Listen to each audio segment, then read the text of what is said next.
പശ്ചിമേഷ്യൻ സംഘർഷം കനക്കുമ്പോൾ ഇറാന്റെ തീരത്ത് ചൈനീസ് കുപ്പായം അണിഞ്ഞുകൊണ്ട് പ്രേതക്കപ്പലുകൾ ഒഴുകി നടക്കുന്നതായിട്ടുള്ള വ്യക്തമായ ഒരു സൂചനയാണ് പുറത്തുവരുന്നത്. യുദ്ധത്തെ തുടർന്നുകൊണ്ട് കടലിടുക്ക് അടച്ചെങ്കിൽ പോലും ചില രഹസ്യ കപ്പലുകൾ ഇറാൻ തീരത്തു നിന്ന് കഴിഞ്ഞ ദിവസം അവിടെ ഹോർമോസ് കടലിടുക്കിലൂടെ കടന്നുപോയതായി തന്നെ വിലയിരുത്തുകയാണ്.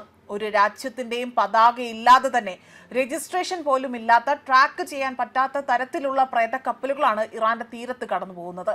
എന്നാൽ ഇറാന്റെ അതായത് ഇറാന്റെ കയ്യിലുള്ള ഒരു കപ്പൽ പോലും തീരം തൊടാൻ അനുവദിക്കില്ല എന്ന് തന്നെയായിരുന്നു ഇവിടെ ഡൊണാൾഡ് ട്രംപ് വ്യക്തമാക്കിയത്. അതായത് കടലിൽ വെച്ച് തന്നെ ഇവയെ മുക്കിക്കളയുമെന്ന ഒരു വ്യക്തമായ സൂചന കൂടി അദ്ദേഹം നൽകിയിരുന്നു. മാത്രമല്ല ഇവയാകട്ടെ ഇറാന്റെ കയ്യിലുള്ള കപ്പലുകളെല്ലാം തന്നെ സമുദ്രത്തിന്റെ അടിത്തട്ടിൽ ആരും കാണാതെ ഇറാൻ ഒളിപ്പിച്ചിരിക്കുന്നതായി തന്നെയുള്ള വിലയിരുത്തൽ പുറത്തു വന്നിരുന്നു.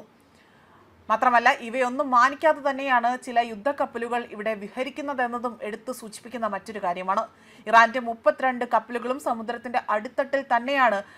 അവിടെ കാണാമറയത്തായി തന്നെ ഒരു റഡാർ കണ്ണുകൾക്ക് പോലും പിടിക്കാൻ കഴിയാത്ത വിധത്തിലാണ് ഇവ ഒളിപ്പിച്ചിരിക്കുന്നത് എന്നതാണ് വ്യക്തമാക്കുന്നത്.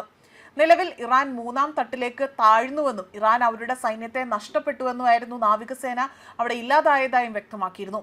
ആശയവിനിമയ കേന്ദ്രങ്ങൾ പൂർണ്ണമായും തകർക്കപ്പെട്ടുവെന്നും 2 സെറ്റ് നേതാക്കളാണ് ഇറാന് നഷ്ടമായതെന്നും ഇവിടെ അവർ വലിയ രീതിയിലുള്ള ആരോപണങ്ങൾ ഉന്നയിച്ചിരുന്നു. ഇറാനിലെ വ്യോമസേന പൂർണ്ണമായും തുടച്ചു നീക്കപ്പെട്ടതായും ട്രംപ് വ്യക്തമാക്കുന്നു. ഇറാനിലെ സൈനിക നീക്കത്തിൽ അമേരിക്കൻ സേനയെ പ്രശംസിച്ചുകൊണ്ടായിരുന്നു ട്രംപിന്റെ പരാമർശം. അതേസമയം അത്ഭുതകരമായ രീതിയിലാണ് US സൈന്യം ഇറാനിൽ പ്രവർത്തിക്കുന്നത്. ഈ രാജ്യത്തെ ജനങ്ങൾക്ക് അമേരിക്കൻ സൈന്യത്തിൽ മതിപ്പുണ്ടെന്നും വെനസ്വേലയിൽ അവിടെ സംഭവിച്ചത് എന്താണോ അത് തന്നെയാണ് ഇറാനിലും ഇപ്പോൾ സംഭവിക്കുന്നത്. മുൻപൊരിക്കലും ഉണ്ടാകാത്ത ആ ഒരു ബഹുമാനമാണ് അമേരിക്കക്കാർക്ക് അതായത് ഇത്തരത്തിലൊരു രീതിയിൽ സൈന്യത്തോട് ഇപ്പോഴുള്ളതെന്നും ട്രംപ് വ്യക്തമാക്കി. ഇറാൻ നിരുപാധികം കീഴടങ്ങിയാൽ നാശത്തിൽ നിന്നും കരകയറുമെന്നും സാമ്പത്തിക ശക്തിയാകുമെന്നും നിരുപാധികം കീഴടങ്ങാതെ ഇറാനുമായി കരാറിലില്ല എന്നും ട്രംപ് വ്യക്തമാക്കിയിരുന്നു. അതേസമയം ഇറാനിലെ ആക്രമണം US വീണ്ടും ശക്തമാക്കിയിരിക്കുകയാണ്.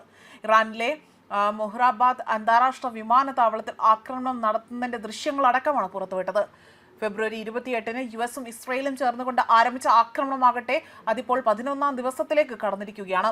ഇറാനിൽ 3000-ലധികം കേന്ദ്രങ്ങൾ ആക്രമിച്ചതായും 43 യുദ്ധക്കപ്പലുകൾ തകർത്തതായും US മിലിറ്ററിയുടെ സെൻട്രൽ കമാൻഡ് അവകാശപ്പെടുകയും ചെയ്യുന്നുണ്ട്.